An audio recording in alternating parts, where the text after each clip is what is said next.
How's it going, guys? King of the fourth quarter here, and we're back with another episode of our Minnesota Timberwolves MyGM. In this episode, we're going through the offseason, the 2017 offseason. And usually for these offseason videos where I make a lot of big decisions, I like to do a live comm so you can hear exactly what I'm thinking as I'm making the moves. But as I was recording this one, it ended up being like an hour and a half long. And I was like, there's no way I'm up on the hour-long video. So I kind of condensed it as much as possible. Got it down to 7 minutes, believe it or not. So here we go. Right here, the first thing we got to do is actually sign some coaches back. Because our assistant coach, Kevin Garnett, he actually left the team. I don't know where he went, but he's no longer there. I don't know why he would do that to us. He was great. We won a championship. Don't know why he would leave. But whatever, we end up signing some other guys. No names that you would know, just some, I guess, 2K generated guys who basically have badges that we like. We got some guys that help promote signature skills. Just a bunch of things that kind of are a necessity when it comes to MyGM, but nobody special. I tried to get Sam Cassell, but he wasn't biting. So here we go. We're into the draft. You guys know we don't have a draft pick, but I did want to make a move in the draft, because in the draft, it doesn't matter what your salary is. You can make trades for, you know, somebody with a huge salary, and it won't hurt too much until a little bit after. But right here, we're going to trade Tony Roden. I expressed my opinions about Tony Roden a couple episodes ago.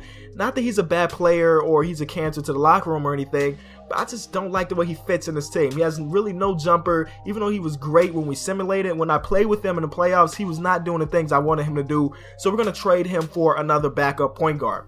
Like, I was going through Trade Finder, and they had some pretty nice trades. There was one for like a Hassan Whiteside. There were some pretty good ones that I thought was pretty unrealistic. So I was like, you know what? I don't want to do that. Like I said in the very first episode of the series, every trade or everything that I do is going to try to be as realistic as possible. Sometimes Trade Finder gives you things that just won't work out in real life. So I tried to make this trade. I saw Corey Joseph. Corey Joseph is a guy that I feel like will be happy coming off the bench. And right here, we're going to do a deal because they wanted Alex Len. So I tried to negotiate any way I can to keep Alex Len. Don't know if I want to keep him this entire season, but his overall keeps going up and up every year. He's still a young guy. I didn't want to give up 2 young guys just for the 1 point guard. So I negotiated, gave up Bielitsa, and there we go. We have Corey Joseph on the team as our new backup point guard, which is cool. Him and Tyus Jones are going to be fighting for that backup point guard position, but we'll see how that develops through the season. Right here, we pretty much don't have any expiring contracts. We had that one guy that we signed, just a roster filler. He said he wanted to test free agency like he was going to get a job somewhere else. Doesn't matter, but we're looking through the roster trying to figure out what type of players do we need to sign this offseason. Right here, you see the only small forward we will have after the guy decides to test the offseason is Wiggins. So we need another small forward. You see right here, I'm trying to see, there's not a big selection, not a great selection, but as I go through it, I'm like, you know what, I can use some shooting off that bench. So we're going to try to sign Omri Caspi, and we'll try to, you know, there's always a backup plan, right? I even look at shooting guards and see if there's any guy that we can change his position around, but there wasn't really. We saw Evan Fournier there. We'll see what we can do with him, but the first offer we're going to offer is to Omri Caspi. There's some nice big players there. You got D Rose, Dwight Howard, Rudy Gay, Greg Monroe, Pau Gasol, Zach Randolph. Like, there's a lot of big players in this offseason, but you guys expressed your opinion a lot. You told me don't make any huge moves to the team. We just won a championship. If it's not broke, don't fix it. So that's exactly what we're going to do. We're not going to make some huge trades. We're just going to do very low-key things. And right here, we're interviewing Caspi, seeing if he'd like coming off the bench, because I do not like guys that complain about their minutes.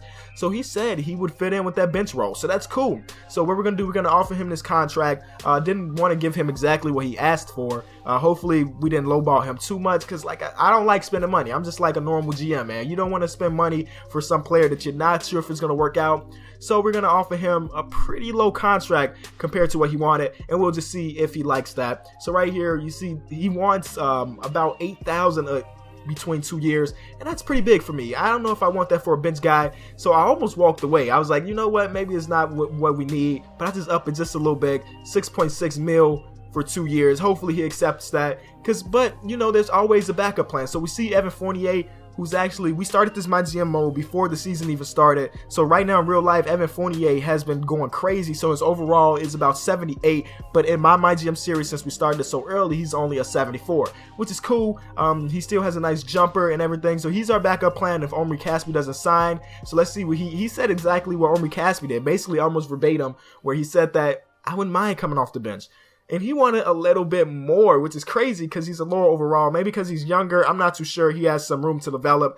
But right here, you see Evan Fournier said, yes, we will sign with you. So let's see if we're going to actually do that, because he was our backup plan. So we want to see what our first plan wanted to do. But we actually end up signing him, which is great for us. If he doesn't work out, he's a nice little trade piece. And right here, we're going to trade Karl-Anthony Towns. Or not trade him, but we're going to change his position from power forward to center. Because in the playoffs, him and Eric Woods played great together. So we're actually going to move Karl-Anthony Towns back over to the center position so Eric Woods can start at power forward. I actually like my team, man. Like I said, we weren't making big trades. Corey Joseph is a nice addition. I think he'll provide some nice scoring off the bench, some defense, and he's won championships before, and we have too. So it's nice. So right here, we're just going through the roster. I'm hoping that these guys can progress as much as I want them to. If after you win a championship, you kind of expect a lot of people to get better, but right here you just saw what they progressed to. The video is almost over. We're going into training camp. We want to get Eric Woods actually a better shooter. So what we're going to do, we're going to send him to perimeter shooting camp.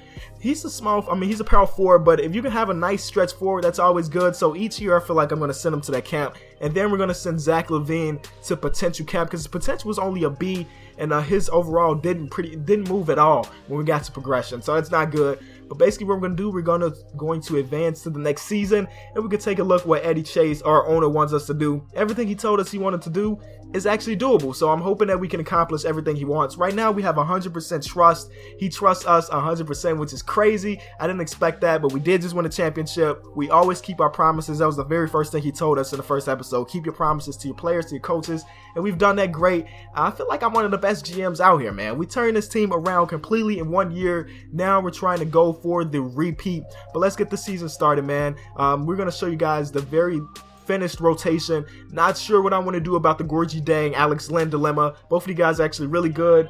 I don't know if I want to trade one or keep the other. We'll see how it goes, how the season goes. We're getting to the very first game soon. It's the king of the fourth quarter. Thanks so much for watching. If you enjoyed, be sure to leave it a like. I'm out. Thanks so much.